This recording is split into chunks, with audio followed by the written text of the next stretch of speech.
kuamuru kwa jina la Yesu Kristo, ondoka mahali pangu, ondoka mahali pangu, ondoka mahali pangu. Achia eneo langu la maisha, wewe hati ya mashitaka. Achia eneo langu la huduma, achia eneo langu la afya, achia eneo langu la ndoa. Hati ya mashitaka kila mahali, kila mahali.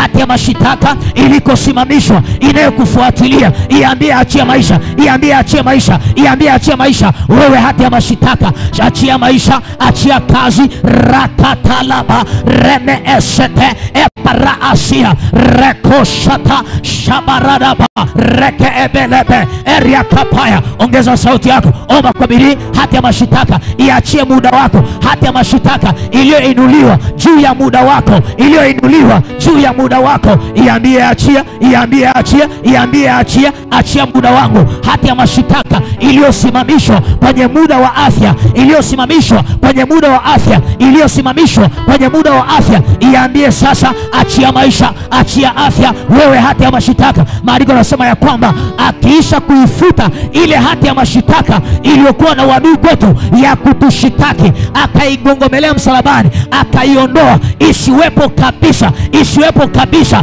Hati ya mashitaka inayokutaka uwe mgonjwa, inayokutaka uwe anayedaiwa, inayokutaka uwe asiyeoa, inayokutaka uwe asiyezaa, achilia kwa jina la Yesu, achilia kwa jina la Yesu.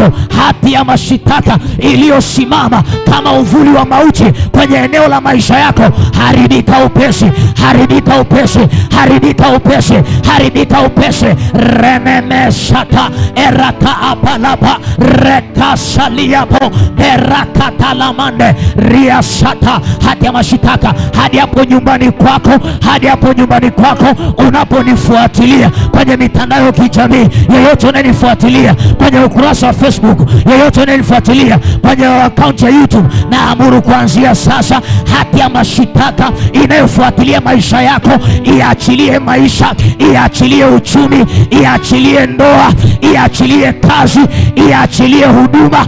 Hati ya mashitaka iliyosimama kwenye eneo lako la uchumi, unayenifuatilia kwenye mitandao ya kijamii, ninaamuru sasa achiliwa kila mahali, achiliwa kila mahali, achiliwa kila mahali, achiliwa kila mahali. Hadi hapo nyumbani kwako, hadi hapo nyumbani kwako, naamuru mkono wa Bwana ukutoe kwenye hati ya mashitaka. Kuna watu wanaishi kwenye mateso, ni matokeo ya mashitaka yaliyo juu ya maisha yao. Wakamtafuta Danieli ili wapate kumshtaki. Maandiko yanasema ya kwamba walipokosa kosa la kumshtaki naye, wakamshtaki kwenye mambo ya Mungu wake, wakamwingiza kwenye tundu la simba. Eneo lolote ambalo unaishi lenye mateso, lenye maumivu, lenye huzuni,